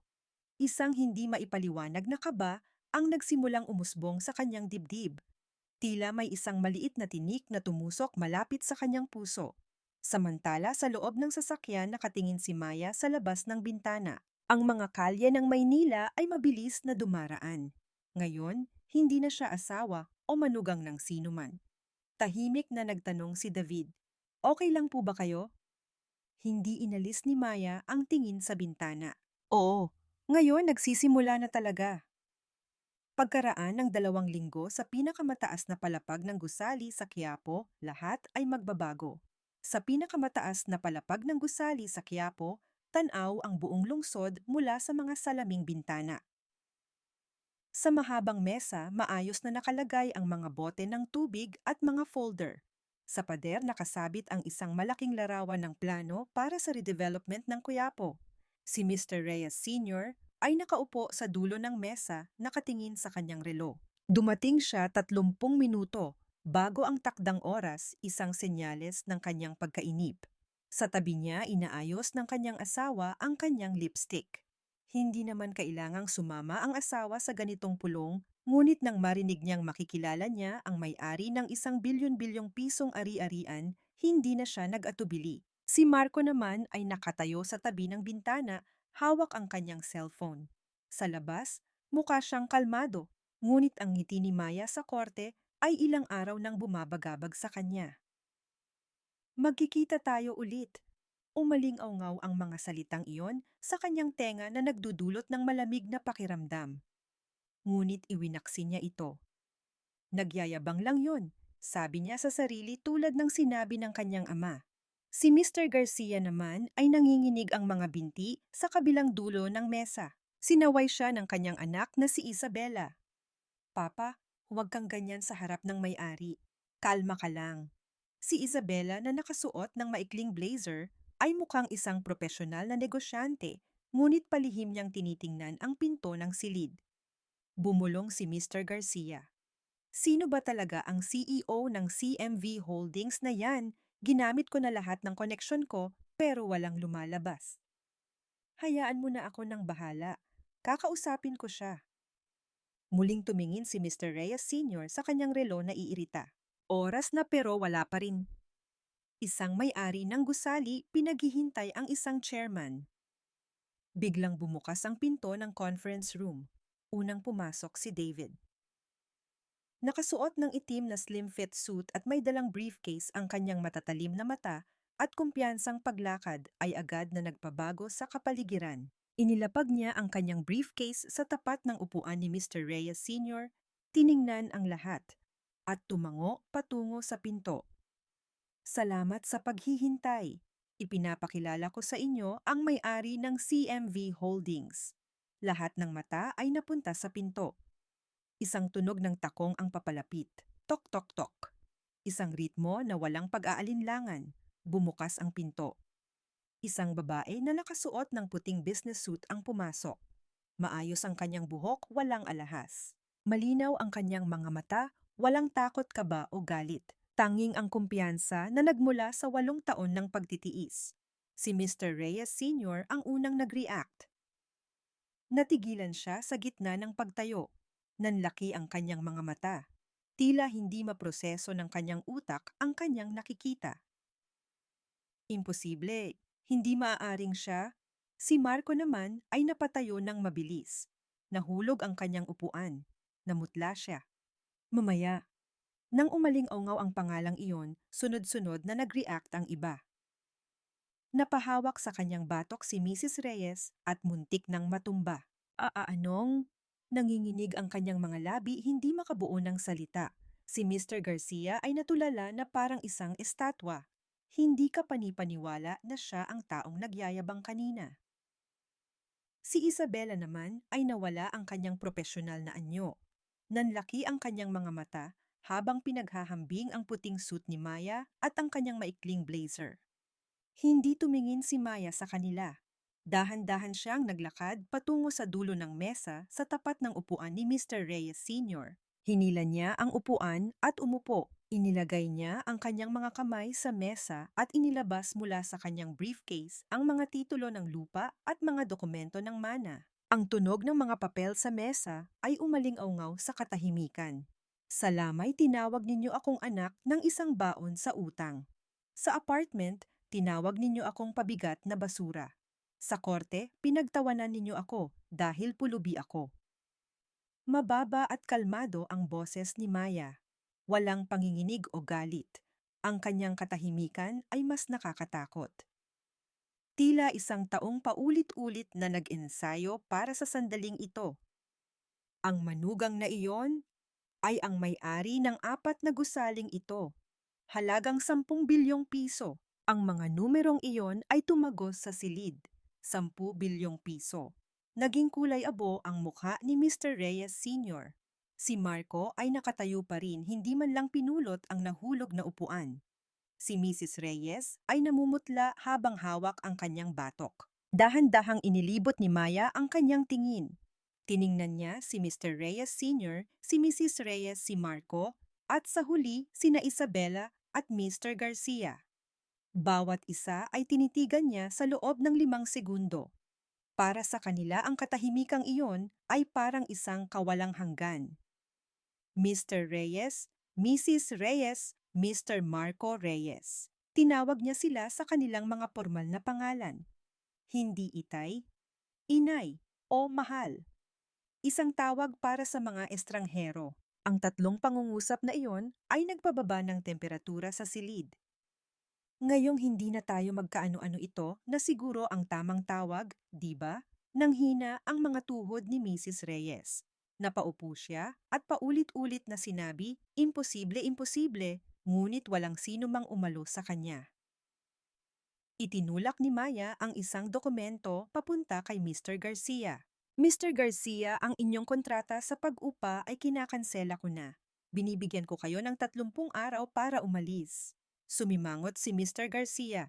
Teka lang, masyadong biglaan yan. Paano na ang kumpanya namin kung aalis kami? Binaling ni Maya ang kanyang tingin bago pa man matapos magsalita si Mr. Garcia. Hindi na kailangang pakinggan. At tungkol sa pagbili ng mga lote sa Quiapo, hindi ito mangyayari. Pagkatapos ng pulong na ito, hindi na ako tatanggap ng anumang negosasyon tungkol dito. Hinampas ni Marco ang mesa. Umuga ang mga bote ng tubig. Panloloko to. Sinabi mo noong annulment na wala kang ari-arian. Itinago mo ito. Tumingin si Maya kay Marco. Walang emosyon sa kanyang mga mata. Ang CMV Holdings ay isang kumpanyang itinatag ng aking ina at minana ko ito pagkatapos niyang pumanaw. Hindi ito ari-arian na naipundar habang kasal tayo. Hindi ito kasama sa hatian ng ari-arian. Alam yan ng abogado ninyo, di ba? Hindi makapagsalita si Marco. Walang mahanap na salita para sumagot. Sa tabi niya napatayo si Mr. Reyes Sr. Maya kung may nagawa kaming mali. Mr. Reyes. Putol ni Maya. Isang malamig ngunit tiyak na salita. Huwag po kayong magpanggap na pamilya tayo sa lugar na ito. Natahimik si Mr. Reyes Sr. Pinindot ni Maya ang intercom. Bumukas ang 2 pinto at pumasok ang 4 na security guard. Tumayo si David sa tabi ng pinto. Tapos na po ang pulong, mangyaring sumunod po kayo palabas. Unang tumayo si Isabela at hinila ang kanyang ama. Si Marco ay may sasabihin pa sana, ngunit natahimik nang makita ang mga security guard. Mabibigat ang mga paa ni Mr. Reyes Sr. habang naglalakad patungo sa pinto at sumunod si Mrs. Reyes. Habang papalabas sila, hindi lumingon si Maya. Nakatingin siya sa labas ng bintana sa mga tanawin ng Maynila. Sa salamin, nakita niya ang kanyang sarili. Puting suit, maayos na buhok at mga matang hindi nanginginig. Nang maisara ang pinto, naiwan sina Maya at David. Tahimik. Ang gulat at kalituhan kanina ay nawala na. Tanging ang katahimikan ng mataas na palapag ang bumalot sa silid. Sumandal si Maya sa bintana at huminga ng malalim. Bahagyang nanginig ang kanyang mga balikat. Ang pader ng kalamigan na kanyang itinayo ay unti-unting nagkaroon ng lamat. 8 taon. 8 taon ng pagtitiis ang ibinuhos niya sa pulong na iyon. Lumapit si David. Tumayo siya sa tabi niya, nakatingin din sa labas. Walang nagsalita. Ang katahimikang iyon ay mas nakakaginhawa kaysa sa anumang salita. Maya-maya bumulong si David, "Ano po ang pakiramdam ninyo?" Inalis ni Maya ang kanyang noo sa salamin at lumingon. Bahagyang namumula ang kanyang mga mata, ngunit wala ng luha. At unti-unting sumilay ang isang ngiti. Hindi ang malamig na ngiti sa korte. Ang tunay na ngiti ni Maya na matagal na niyang kinalimutan. Gumaan ang pakiramdam ko. Ang 2 salitang iyon ay umalingaw-ngaw sa silid. Sa labas ng bintana, unti-unting lumubog ang araw. Ang sikat ng araw ay tumama sa mga lumang gusali ng Quiapo at isang sinag ng liwanag ang dumampi sa puting suit ni Maya. Pagkaraan ng 4 na araw mula nang palayasin sila sa conference room, gumanti si Marco. Sa isang press center sa Maynila, umakyat si Marco sa entablado na kasuot ng itim na suit at kurbata. Halatang sinadya niyang pamulahin ang kanyang mga mata, ngunit sa harap ng mga kamera, mukha siyang isang biktima. Ang dati kong asawa, si Maya Cruz, ay sadyang nagtago ng bilyon-bilyong pisong ari-arian habang kami ay kasal. Kami at ang aking pamilya ay walang kaalam-alam na niloloko lang pala kami. Nanginginig ang boses ni Marco. Isang kalkuladong panginginig. Mabilis na nagsulat ang mga mamamahayag. Sa proseso ng aming annulment, sinabi niya na wala siyang ari-arian at naniwala kami. Ngunit nalaman namin na mayroon pala siyang mga gusali sa Quiapo na nagkakahalaga ng 10 bilyong piso na itinago niya sa likod ng isang kumpanya. Ito ay isang malinaw na panloloko. Hinihiling ko ang 50% ng mga gusaling iyon bilang aking parte. Pagkatapos ng press conference, sunod-sunod na lumabas ang mga balita. Asawang biktima ng panloloko sa annulment. Ang nakakagulat na katotohanan tungkol sa dating asawang nagtago ng bilyon-bilyon. Ang mga mapanirang pamagat ay nanguna sa mga news website. Umabot sa milyon-milyon ang views ng video ng press conference sa loob lang ng isang araw. Hindi pa doon natapos. Noong hapon ding iyon, isang mahabang post ang lumabas sa social media ni Isabela. Ang pamagat, "Sasabihin ko ang katotohanan." Gangsang mahabang liham na nakasulat sa itim na letra sa puting background. Mabait na tao si Kuya Marco. Sa loob ng kanilang pagsasama, lagi siyang nagsasakripisyo para sa kanyang pamilya at sinubukan niyang ayusin ang lahat ng maayos pagkatapos ng annulment. Galit na galit ako sa dati niyang asawa na ginamit lang siya.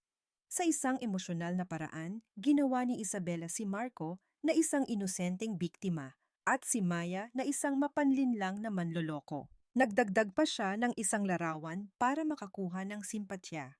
Isang larawan ni Marco na nakatalikod nakatingin sa labas ng bintana ng isang walang lamang opisina. Isang scripted na larawan, ngunit epektibo. Libu-libong beses itong na-share. At ang comment section ay puno ng mga paninira kay Maya. Hindi rin nagpahuli si Mr. Reyes Sr. Ginamit niya ang kanyang pera at koneksyon para kumuha ng mga peking testigo. 2 negosyante na nagsabing matagal na nilang kakilala ang ina ni Maya ang humarap sa media. Narinig ko mismo na sinabi ni Mrs. Corazon na ipapamana niya ang mga gusali sa kanyang manugang. Kahit na hindi ito legal na patunay, sapat na ito para impluwensyahan ang opinyon ng publiko. Paulit-ulit na ipinakita sa balita ang pangungusap na iyon at si Maya ay pinalabas na isang taong nagtaksil maging sa huling habilin ng kanyang ina. 4 na araw pagkatapos ng press conference, nagsimulang magtipon ang mga tao sa harap ng mga gusali ni Maya sa Quiapo. Sila ang mga maliliit na investor sa redevelopment project ng Reyes Construction. Nang kumalat ang balita na nanganganib na hindi matuloy ang proyekto, nag-alala silang mawala ang kanilang pera.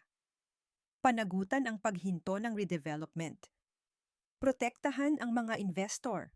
Nagdala sila ng mga placard at hinarangan ang pasukan ng gusali.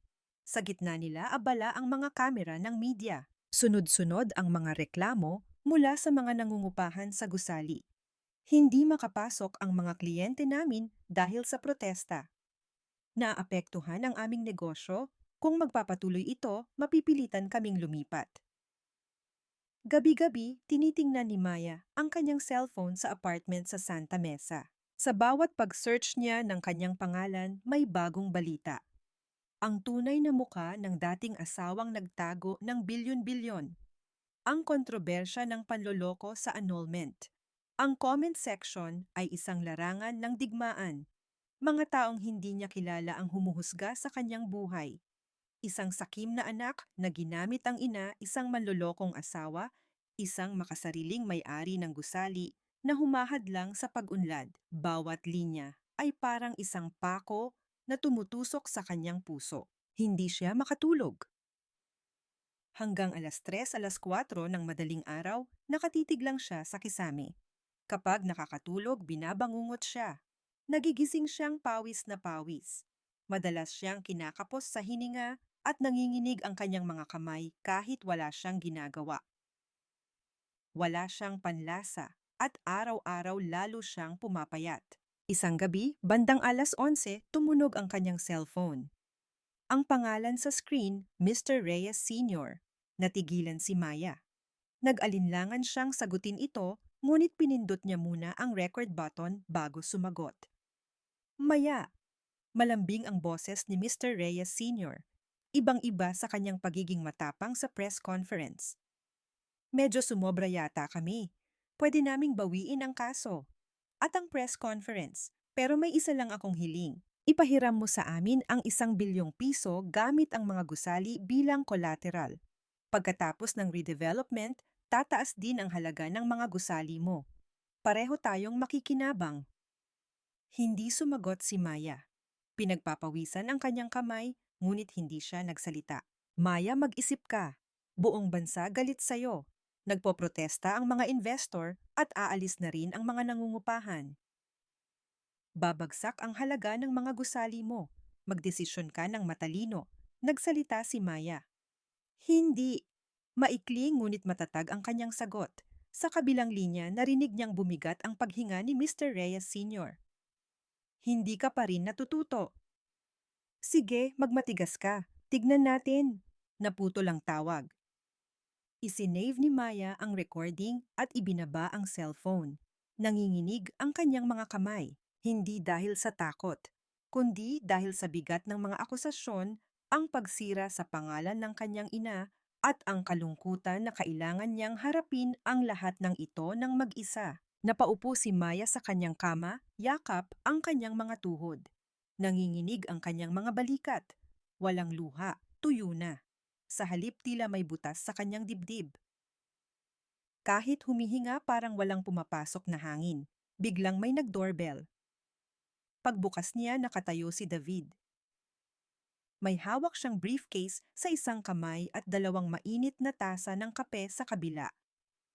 Pasado alas 12 na ng gabi. Pasensya na po sa abala. Pero may kailangan po kayong makita ngayon. Binuksan ni David ang kanyang briefcase sa maliit na mesa. Sa loob na roon ang lahat ng ebidensya na nakatago sa safe ng law firm ni Antonio. Ang pulang selyo ay tanggal na. Ang patunay ng 50 milyong pisong embezzlement ni Mr. Reyes Sr., ang mga detalye ng Shell Company at tax evasion ni Marco Lahat ay naroon at may bago pang dokumento. Nakuha po ito ni Attorney Antonio sa tulong ng kanyang mga koneksyon. Ang bank transfer records na nagpapakita na binayaran ni Mr. Reyes Sr. ng tig 2.5 milyong piso ang dalawang pekeng testigo. Nahuli na rin ang pagbili sa mga testigo. Napako ang tingin ni Maya sa mga dokumento. Ang mga bank book statement ng mga pekeng testigo ang 1 milyon na lumabas mula sa corporate account ni Mr. Reyes Sr. At kahit ang mga text message sa pagitan ng mga testigo at ng kanyang sekretarya, lahat ay kumpleto. Tiningnan ni David si Maya. Ngayon, kumpleto na po ang ating mga sandata. Embezzlement tax evasion, pagbili ng testigo, at ang recording ng pananakot ngayong gabi. Matatapos na po natin ito gamit ang batas at ebidensya. Isa-isang tiningnan ni Maya ang mga dokumento.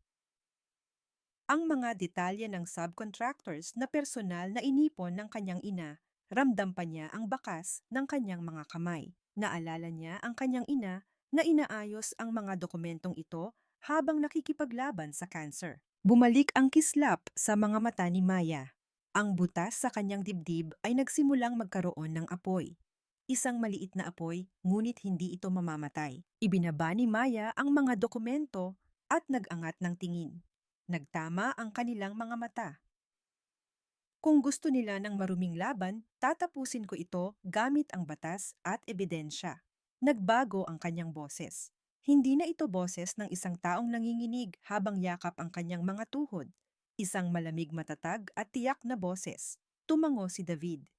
Inilapag niya ang isang tasa ng kape sa harap ni Maya. Ang mainit na usok ay kumalat sa maliit na silid. Sa kalaliman ng gabi, sa apartment sa Santa Mesa, nagsimula silang magplano. Ang ganti ay magsisimula bukas. Nagsimula ang ganti, bago pa man ang press conference. Nagpulong sina Maya David at Antonio sa law firm. Sa mesa, nakalatag ang lahat ng ebidensya, embezzlement tax evasion, pagbili ng testigo at ang recording ng pananakot. Personal na isinampa ni Antonio ang kaso sa piskalya. Si Mr. Reyes Sr. ay kinasuhan ng economic sabotage, si Marco ng money laundering at tax evasion at pati na rin ang pagbili ng mga testigo. 3 makakapal na folder ang ebidensya. 2 oras ang ginugol ng piskal sa pagsusuri nito. Nang isara niya ang mga folder, sinabi niya, sapat na ito para sa isang kaso, lalo na ang ebidensya sa embezzlement dahil ang biktima mismo ang nangalap nito. Noong hapon ding iyon naglabas ng arrest warrant ang korte.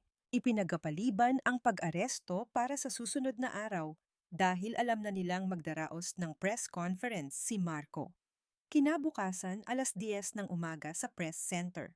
Muling nagdaos ng press conference si Marco. Ang pamagat ngayon, karagdagang revelasyon sa panloloko sa annulment. Sa entablado, mas mukha siyang pagod. Pulang-pula ang kanyang mga mata at sinadya niyang gawing pause ang kanyang boses. Dahil pangalawang beses na niya, mas magaling na siyang umarte. Nandito ako ngayon para ibahagi ang mga bagong katotohanan. Ang dati kong asawa, si Maya Cruz, ay matagal nang binalak ang lahat ng ito. Ginamit lang niya kami at ang aking pamilya. Sunod-sunod na kumislap ang mga kamera. Akmang babasahin na sana ni Marco ang kanyang inihandang pahayag nang biglang bumukas ang pinto sa likod. Isang babae na nakasuot ng itim na business suit ang pumasok. Si Maya, di tulad noong nakaraang pulong na nakaputi siya ngayon ay nakaitim siya. Ang kulay ng pagluluksa. Lahat ng mata ay napunta sa kanya. Nagbulungan ang mga tao. Sumimangot si Marco. Natigilan siya sa entablado. Dahan-dahang naglakad si Maya sa gitna. Pinalibutan siya ng mga kamera ngunit diretso lang ang kanyang tingin. Huminto siya sa harap ng entablado at yumuko. Hindi ko layuning sirain ang press conference na ito. Gusto ko lang ipakita ang katotohanan. Umalingaw-ngaw ang kanyang boses. Tahimik ngunit malinaw. Sumenya si Maya kay David. Lumapit si David sa control panel ng malaking screen. Umilaw ang screen. Unang ipinalabas ang recording ng tawag ni Mr. Reyes Sr. Bawiin ko ang kaso basta ipahiram mo sa amin ang 1 bilyong piso. Sumunod ang pangalawang bahagi.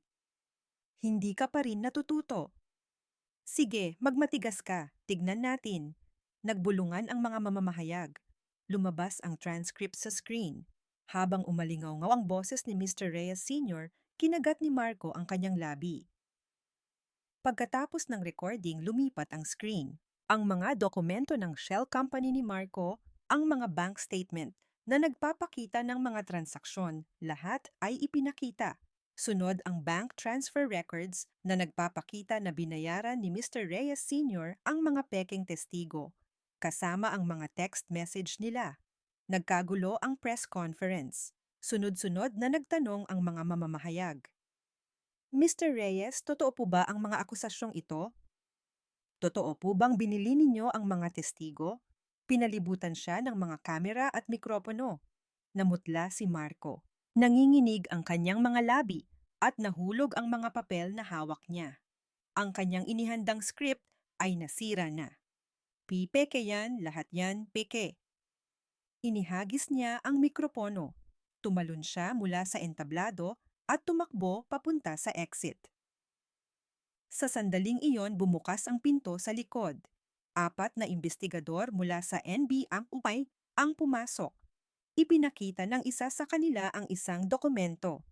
Marco Reyes, may arrest warrant kami para sa iyo mula sa Korte ng Maynila. Inaaresto ka namin para sa tax evasion at economic sabotage. Natigilan si Marco. Wala siyang matatakbuhan. Sa labas, 2 pang ahente ang lumapit kay Mr. Reyes Sr. Mr. Reyes, may arrest warrant din po kami para sa inyo. Sumama po kayo sa amin. Natigilan si Mr. Reyes Sr. Hindi siya makapagsalita. Sa loob, isang malamig na tunog ng metal ang umaling-aungaw. Click, ang tunog ng posas sa mga kamay ni Marco. Sunod-sunod na kumislap ang mga kamera. Habang hinihila siya palabas, lumingon si Marco. Nagtama ang kanilang mga mata ni Maya. Maya, huwag mong gawin to. Naging mag-asawa tayo. Umalingaw-ngaw ang kanyang mga salita. Tumahimik ang lahat naghihintay sa reaksyon ni Maya. Hindi tumingin si Maya. Ang kanyang mga mata ay nakapako sa screen kung saan nakadisplay ang mga ebidensyang iniwan ng kanyang ina. Unti-unting nawala ang boses ni Marco. Walang galit, lungkot o kasiyahan sa mukha ni Maya. Tanging ang katahimikan ng isang taong nakapagbaba ng isang mabigat na pasanin. Hindi nagtagal at bumaliktad ang opinyon ng publiko. Ang video ng press conference ay live na ipinalabas at naging pangunahing balita ito. Ang tunay na biktima. Ang katotohanan sa likod ng pamilyang nanira sa isang inosente. Nagbago ang mga pamagat. Ang mga dating naninira kay Maya ay ngayon ay galit na sa pamilya Reyes. Nag-post din si Isabela. Biktima rin kami. Niloko kami ni Marco Reyes.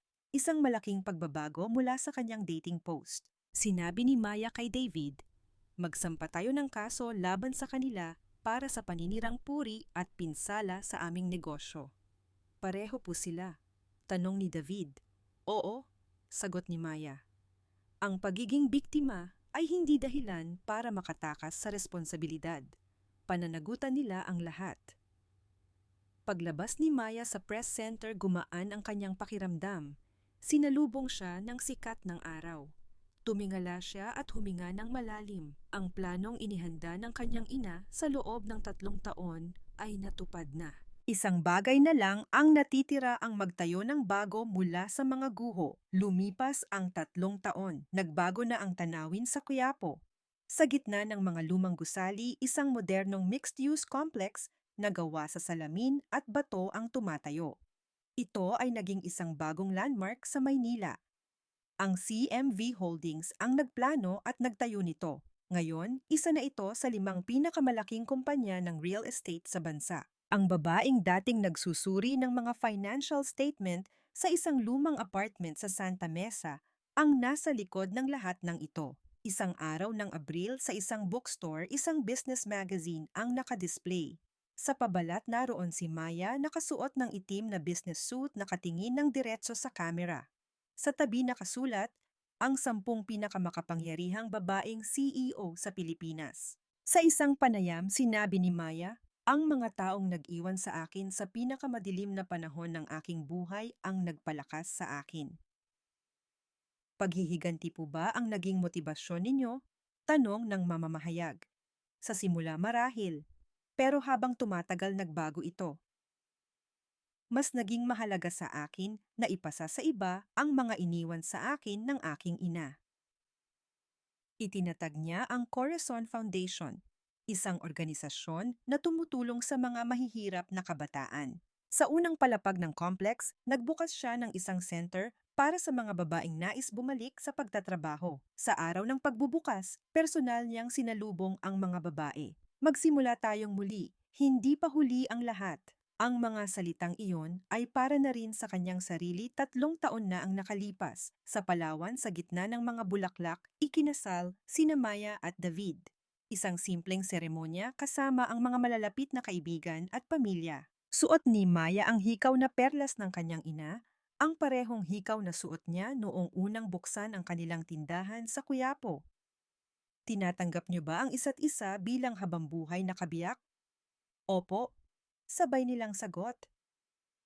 Kinabukasan, mag-isang binisita ni Maya ang puntod ng kanyang ina. Nag-alay siya ng mga bulaklak. Lumuhod siya at matagal na nanatili roon. Nay, nagtagumpay po ako. Wag na po kayong mag-alala. Umiyak siya. Hindi na niya pinigilan. Pagkatapos, tumayo siya at tiningnan ang dagat. Gumaan ang kanyang pakiramdam. Samantala sa Maynila, ibang-iba ang sitwasyon. Nakalaya na si Marco pagkatapos ng 2 taon at 6 na buwan sa kulungan. Dahil sa kanyang criminal record, wala siyang mahanap na trabaho. Nagtatrabaho siya bilang isang construction worker. Isang gabi, napadaan siya sa Quiapo. Natigilan siya sa isang malaking screen sa pader ng complex. Ang video ng panayam ni Maya. Nakatingin siya ng matagal. Kinuyom niya ang kanyang kamao, ngunit wala na siyang magagawa. Si Mr. Reyes Sr. ay nasa kulungan pa rin. Si Mrs. Reyes naman ay nawala ang lahat. Ang kanilang bahay sa Forbes Park ay naibenta na at ngayon nakatira siya sa isang maliit na apartment sa labas ng lungsod. Si Isabella naman ay isinara ang lahat ng kanyang social media accounts. Pagkatapos matalo sa kaso, unti-unting nawala ang kanyang mga kliyente at nagsara ang kanyang kumpanya. Bumagsak din ang negosyo ni Mr. Garcia. Muli, sa pinakamataas na palapag ng complex tanaw ni Maya ang mga ilaw ng gabi sa Maynila. Lumapit si David at inakbayan siya. Anong iniisip mo? Lumingon si Maya at ngumiti. Isang ngiti ng isang masayang tao. Nagpapasalamat lang ako. Ngayon mabubuhay na ako para sa sarili ko. Sa kanyang mesa, nakatayo ang isang nameplate, Maya Cruz Pangulo at CEO. Sa tabi nito ang litrato ng kanyang ina nakangiti. Ang kwentong nagsimula sa isang lamay ay nagtatapos sa harap ng larawang iyon.